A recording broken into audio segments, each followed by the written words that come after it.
Welcome to r/Prorevenge, where an employee gets his terrible coworker fired. Our first Reddit post is from BoredHotelWorker. I work the night shift as a receptionist at a hotel in Norway, and most nights are spent watching Netflix and playing games. Last summer was really slow, and I also worked a lot extra, so I ran out of stuff to watch and games to play.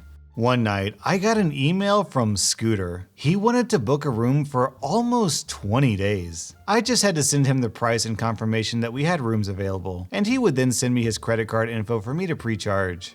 Normally, we just delete this kind of email, but I was bored out of my mind. So I responded with an offer for around $2,000 for the entire stay. I also made sure to inform him that he could cancel for free up until the day of arrival.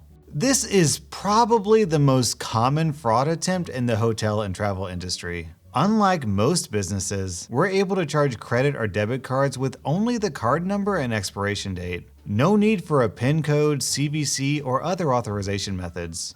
Our software also allows us to deposit money directly to local and international bank accounts by using the card number.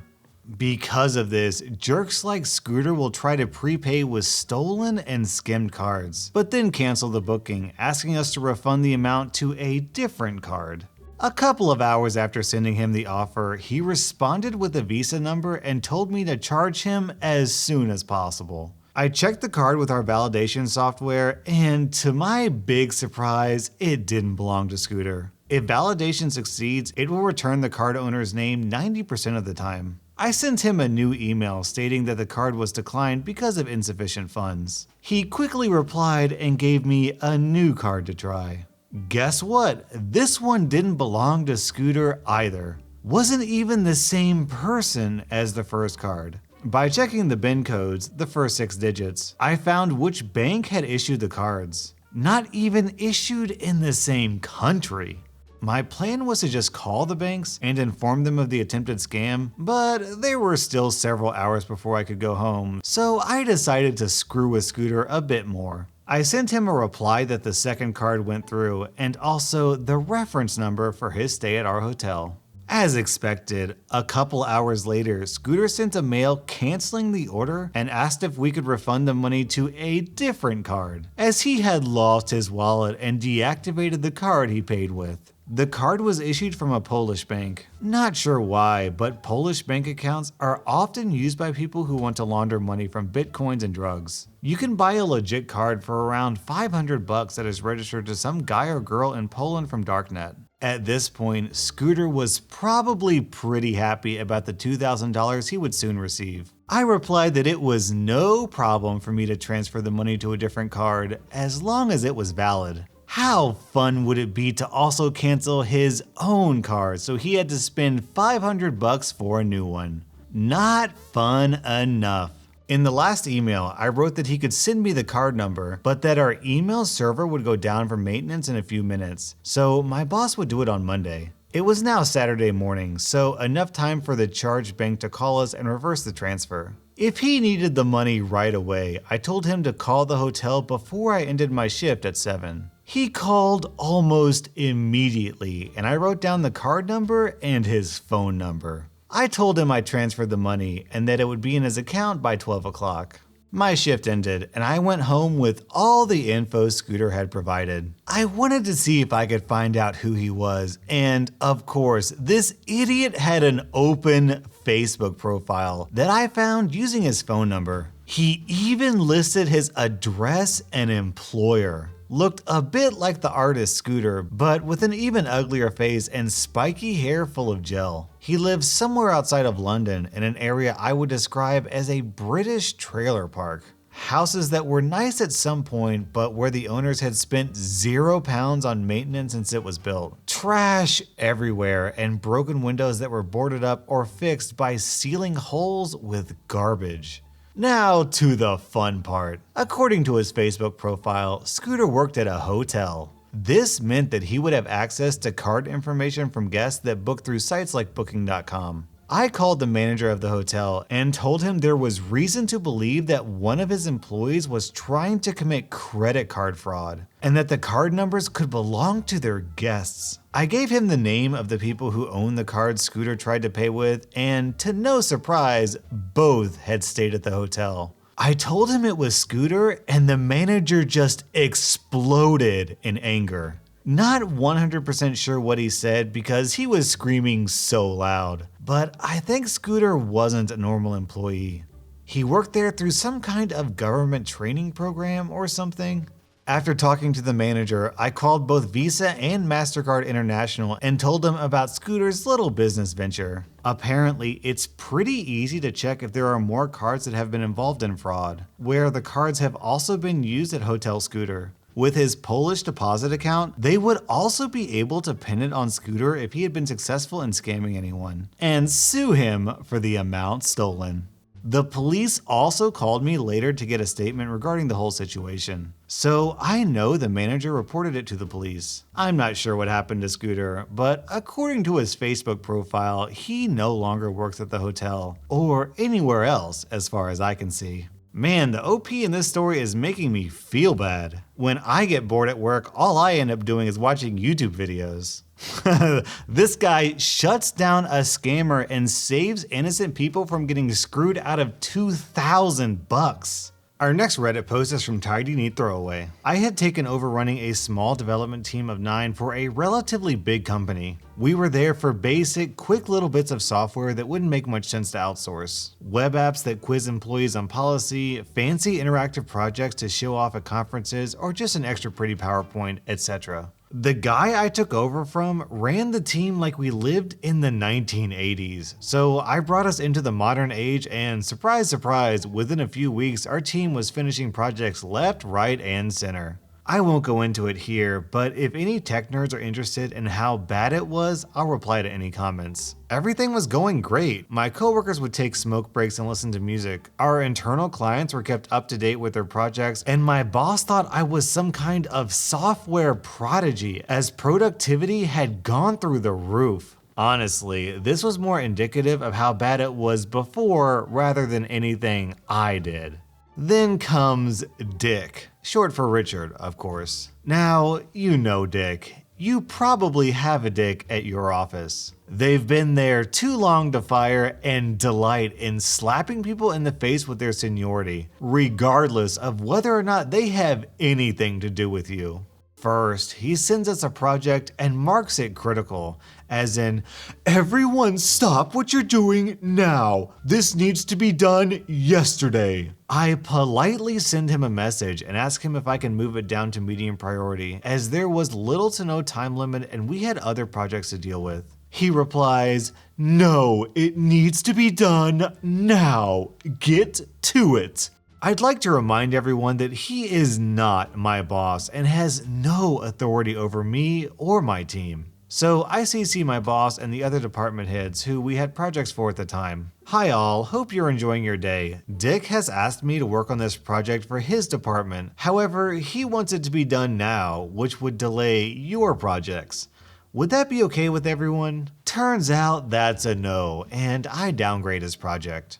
Now, Dick starts to live up to his namesake. A week or two later, I check our Trello, task management software, and notice Shia, a fantastic programmer and great person, was falling a bit behind. I go to ask her what's up, and she looks like she's about to have a panic attack. I ask her what's wrong, and it turns out Dick had threatened to fire her if she didn't start working on his project immediately. I calm her down, let her take a break, tell her to start working on her regular projects, and to send Dick to me if he gets uppity. I then fire off an email to Dick and my boss reminding him that 1. Any threats of termination need to go through me and HR first. 2. Who works on what projects and when is determined by our schedule and myself. 3. If a project deadline is moved up, I should be informed directly, not via my team.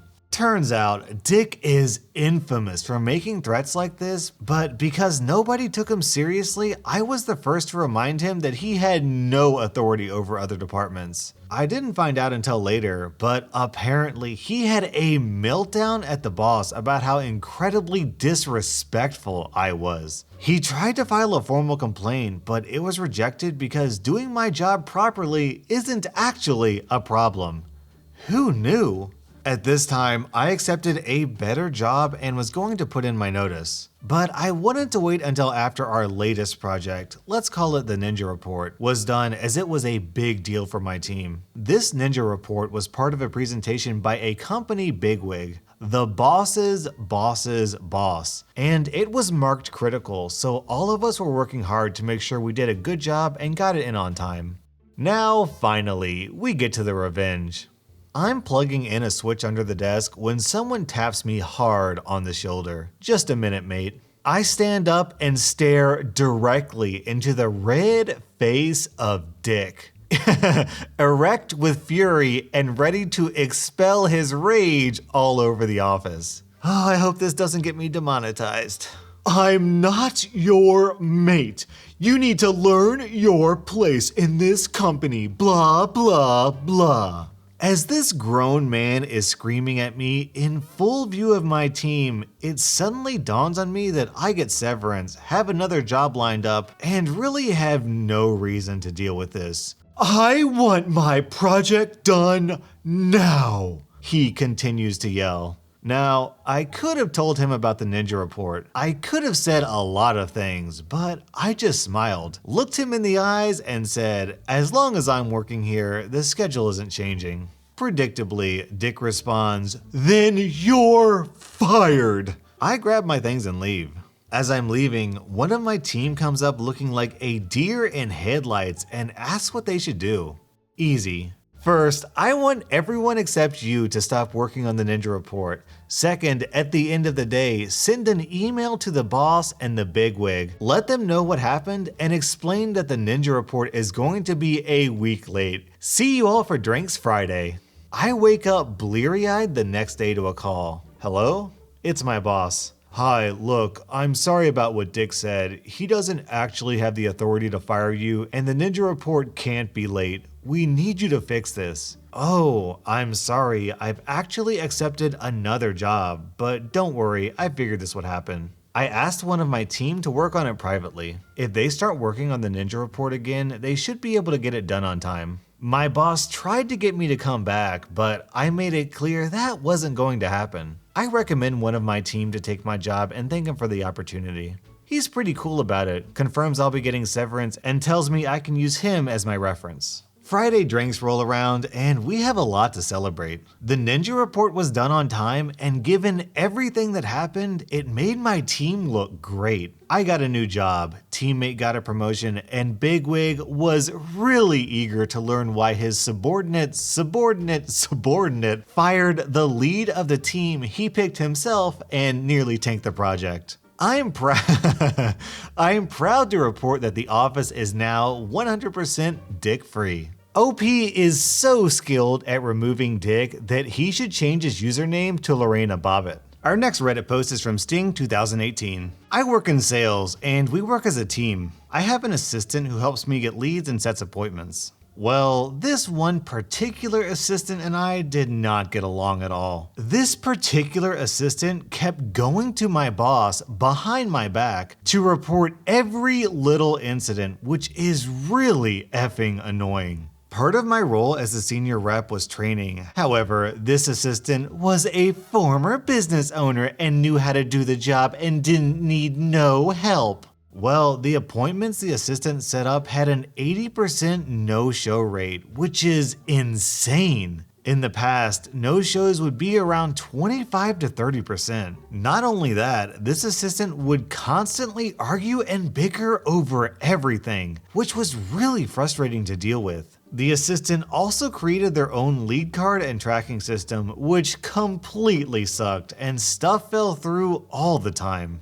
Furthermore, about half of all contact details provided didn't actually work. But what really irked me the most is this assistant constantly sucked up to my manager about all the great things they're doing. My manager was in love with the assistant and kept preventing me from firing the assistant and replacing them. Now, our company had a little known policy. 3 ethic complaints in a 12-month period and you're fired. Here's the deal though. For a customer to file a complaint, they had to go to a specific page on our website, so very few complaints ever got filed. One day, I roll in 10 minutes late. My assistant had called my manager to complain that I was late. My boss asked me why I was late. Keep in mind, we didn't clock in or out, and I would often come in early or stay late. To come in late once in a while was no big deal, but it was annoying to know that my assistant had a habit of constantly going behind my back and ratting me out on top of their sucky production. We're supposed to be a team. I asked to do a review of the assistant's leads. We got 3 leads deep and my assistant huffed and puffed and said the leads belong to them, not me, and it's none of my business. Actually, it is. They then called my boss to complain about my behavior because I was pushing them to complete the lead review. My boss called me and I straight up told him he needs to give me the authority to fire this assistant or I'm going to force his hand. He told me I needed to learn how to work with my assistant. So I pulled up all of my assistant's leads and began dialing. One thing that would justify an ethics complaint is opting in a lead for a call when they didn't want to be called, which I suspected I could find at least 3 instances of. I called all of the leads and got 9 people who straight up said, "We never intended to be opted in to be given sales calls." To which I replied, "Oh, I'm really sorry to hear that. We actually have an ethic complaints page for such a situation. Would you like me to forward you the link so you can file a complaint? It would really help us ensure this kind of thing doesn't happen again." Within 48 hours, my assistant had gotten 5 ethics complaints. My boss called me 72 hours later. "OP, it's really strange. We've gotten a slew of complaints about your assistant. Did you have any part in this?" Well, you see, my assistant refused to conduct a lead review with me, so I called all their leads for them. On a few occasions, the lead claimed they didn't intend on providing their information for sales calls, so I simply sent them to the link to file a complaint. My boss said, "Yeah, well, now I'm forced to fire the assistant." I simply smiled and said, "Oh, that's really unfortunate. I'm so sorry to hear that." He confided, "I guess you won this one." I said, "Not a problem. I'll go ahead and post the new job ad." My next assistant was much better and way easier to work with. That was r/Prorevenge, and this is r/Puppy Bloopers. But before I play this clip, it's very important to understand that when I walk Hugo, I put him in a harness. The harness pulls his shoulders, not his neck, because I don't want to choke him if he pulls really hard.